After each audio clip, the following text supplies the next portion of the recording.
So, this is section 4.3. Maybe I should write that down.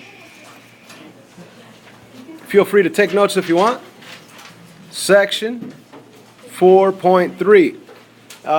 On the previous section, we just finished solving quadratics using the graphing calculator, and we were able to find the answers because we could clearly see the x-intercept values. And if we have the x-intercept values, then we technically have the solutions. Why? Because the answers are the solutions, they are the x-intercepts, they're even called the roots. Okay, so we already put the graphing calculators away. We're going to move on to solving using factoring methods. Now, we already did this in Unit 0, so this should be a review. It should be easy for everybody. So we're going to be solving quadratics by factoring, then using the zero product property. Now, what do I mean by that? We first need to know how to factor, and even more important, we need to know what the zero product property is. So let's go over a simple example. Let's say the equation 3x equals 0. What's the answer? The answer is 0. You guys all know that already. Now, believe it or not, this is the zero product property, right? You know that this x, if you multiply it by 3, this x has to be 0, right? Something times something equals 0, then you have to have at least one of them be 0. This can't be half, it can't be pi, it can't be negative 50. The only way you're going to get 0 as an answer is if you're actually multiplying by 0 when you have multiplication. You guys agree with that? Okay, so let's say I had some other number times another number, and your answer is 0. Well, zero product property says if you have something times something and it equals 0, then the first something could equal 0, or the second something could equal 0. Does that make sense? So you get those two answers for the x times y equals 0. So it's that simple. Zero product property says when you're multiplying something times something and you get 0 as an answer, well, your first something could be 0, or your second something could be 0. Now that zero product property, this zero product property right here, helps us solve quadratic equations. Because if we have a quadratic in factored form, let me get rid of this right here.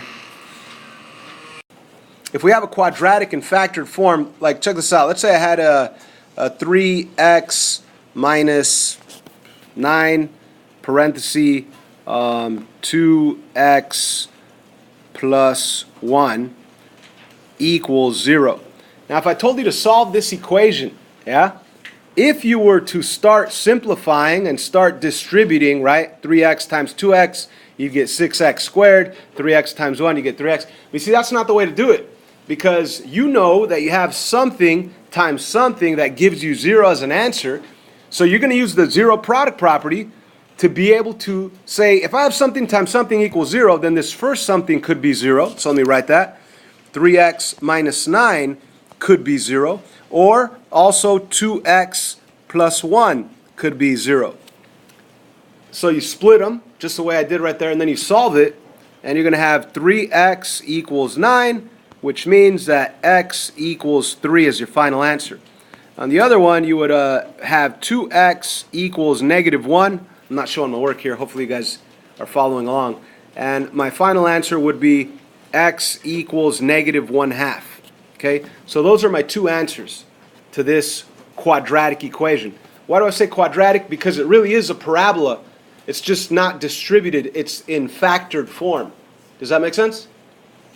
So the zero product property is going to allow us to split something that looks complicated and make it into two easier solvable equations. Okay? Let's take a look at the handout that you guys just got. So on this handout, it says write a quadratic equation in standard form with the given roots. What are roots? Answers. Roots, answers. Okay, so let's go back to number 1 right here. And they're giving you two answers. They're telling you that x equals 1 and that that x equals 4. Is everybody with me? Okay, now where did these answers come from? You got to kind of like work backwards. Where did these answers come from? Well, they must have come from the zero product property, which meant that this guy had to have been set equal to 0. So I am going to subtract 1 and subtract 1 to be able to get to the previous step, which must have been x minus 1 equals 0. Does that make sense? And over here, it's the same concept over here. You have a 4. Let's set it equal to 0. So I'm going to subtract the 4, subtract the 4. So I really have x minus 4 equals 0.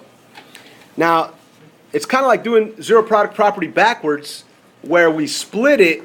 We're going to put them together and set them both multiplied together equal to 0. So I'm really going to have the x minus 1 times x minus 4 equals 0. Do you guys see how I'm doing this work backwards to get these answers of x equals 1 and x equals 4? Okay, so what's the original instruction asking you for? It's asking for the quadratic equation in standard form. Is this a quadratic in standard form? No, it's in factored form. It's factored, right? So let's get it in standard form. How am I going to do that? Distribute. X times x is what?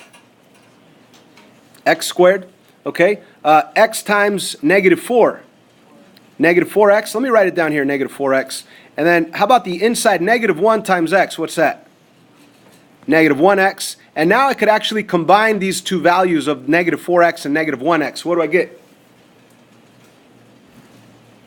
Negative 4x minus 1x. Negative 5x. Okay, and now the last one, negative 1 times negative 4. What do I get? Positive 4. So ladies and gentlemen, this is my answer. This is my quadratic trinomial. They're saying to write your quadratic equation in standard form. That's a quadratic equation. I'm assuming you could write it in function form, like y equals x squared minus 5x plus 4. Or maybe they wrote it as x squared minus 5x plus 4 equals 0. Either one is correct. Let's jump to number 6. Some people might get confused with these answers being fractions. Okay, so again, we're doing everything backwards, guys. Let's go way down to the bottom and say x equals negative half. And let's go x equals 3/4. Okay? So what I'm going to do first, to be able to get the binomial times a binomial to get my quadratic trinomial equation, I'm going to first get rid of the fraction by multiplying both sides by 2. Okay? So I'm going to kind of work backwards. I'm going to write it up here. 2x equals negative 1. Is everybody with me? Because the 2's canceled. And over here, to get rid of the 4, I'm going to multiply by 4 and multiply by 4. That'll cancel. And I'm going to write my work above. It's going to be 4x equals 3. Okay, now I'm still looking at this, and I know I want it as a binomial set equal to 0. So I'm going to have to add 1 here and add 1 over here.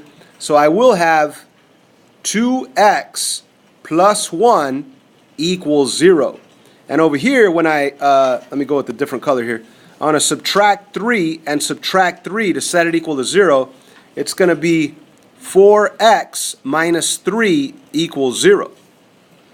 And now I have my binomial that's set equal to 0 and my binomial that's set equal to 0. And we're going to use zero product property backwards. I'm going to put them together and set this whole thing equal to 0, right? I'm going to put these together and set the whole thing equal to 0. So I'm going to take the 2x plus 1,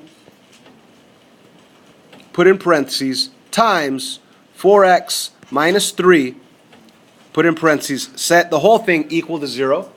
And now it's almost in standard form. All I have to do is rewrite it in standard form by distributing, right? So if I go 2x times 4x, what do I get? 8x squared. Okay, and these middle values, 1 times 4x, what's that? Oh, wait, I'm sorry, I forgot to distribute. 2x times negative 3, what do I get? negative 6x. So the 2x times the negative 3 is negative 6x. Let me write it down here pretty small. And let me do the 1 times 4x. That'll give me a positive 4x. Write it down here kind of small. That way I could combine these and write them up there as my b value. I might as well go for this last one. Negative or positive 1 times negative 3. What do I get? Negative 3. So we have a negative 3 at the end. What's my b value when I combine the negative 6x with the positive 4x? Negative 2x. So ladies and gentlemen, we have our quadratic trinomial equation. All we need to do is put that equals 0 at the very end of it, equals 0, and there's my standard form quadratic trinomial equation that will produce these answers right here. See, so if I gave you this equation and I told you to solve it, well, you'd have to take this quadratic trinomial, you'd have to factor it, which would be very difficult to do, and then you'd be able to split it, and then you'd be able to solve, and you would get the answers negative half and positive 3/4. Jumping to number 7, it just says factor. It's not even an equation. They don't even want you to solve. They just want you to practice factoring, right? And remember, when you have a quadratic trinomial, the way to do this is to say the multiples of c that combine to give me b. That's what you want to do. So you might want to make a list. How could you get negative 18? Well, the way to get negative 18, it could be negative 1 times 18. Could be negative 2 times 9. Could be negative 3 times 6. Negative 4, no. Negative 5, no. So that's it. That's the only way to get negative 18, the c value. Are you guys with me? Now, out of those combos, if I added negative 1 and 18, what do I get when I add negative 1 and 18? I get 17. Is this middle value 17? No, so it can't be this guy. How about 2 and 9? When I combine negative 2 and positive 9, what do I get? I get 7, and that's what I'm looking for. And that is a positive 7. If I add negative 2 plus 9, that's positive 7. This is a positive 7, so this is the pair of numbers that I want. So what do? I just go into the factoring format, parenthesis, parenthesis, parenthesis, parenthesis. These are m's instead of x's. Now, the only reason why I'm able to put an m here and an m there is because that's the only way to get m squared, right? Now, if I had a number out here, it would change everything, right? So m times m is m squared. That's how I know it's an m and an m. So let's plug in the two numbers, negative 2 and positive 9. And there you go. You factored it. That's all they want you to do. It's not an equation. If the original one did have equals 0, then you would put an equals 0 here, and then you would split them and solve each of them and get your two answers. But that's all you're doing. You're just factoring. How about number 12? So you're thinking, what times what is negative 100 that if you add together is nothing, right? So if we think about that, you got like negative 1 times 100. You have negative 2 times 50. You have 4 times 25. What? Negative 5 times 20. And negative 6, 7. Well, what do you guys say? Negative 10 times 10. That's right. So you could make a long list, but eventually you'll get to the negative 10 times 10, and you will see that that's the right pair of numbers that combine and cancel out will give you 0. So once again, when you say what times what gives you the c value, which is negative 100, that combine together to give you the b value. Now remember, there is no b value. This really says c squared plus 0c minus 100. So you're really looking for the ones that cancel each other out. And let's go for the factored form, parenthesis, parenthesis, parenthesis, parenthesis, c minus 10 plus 10. You're done. It's factored. So we'll stop here and continue with the different video.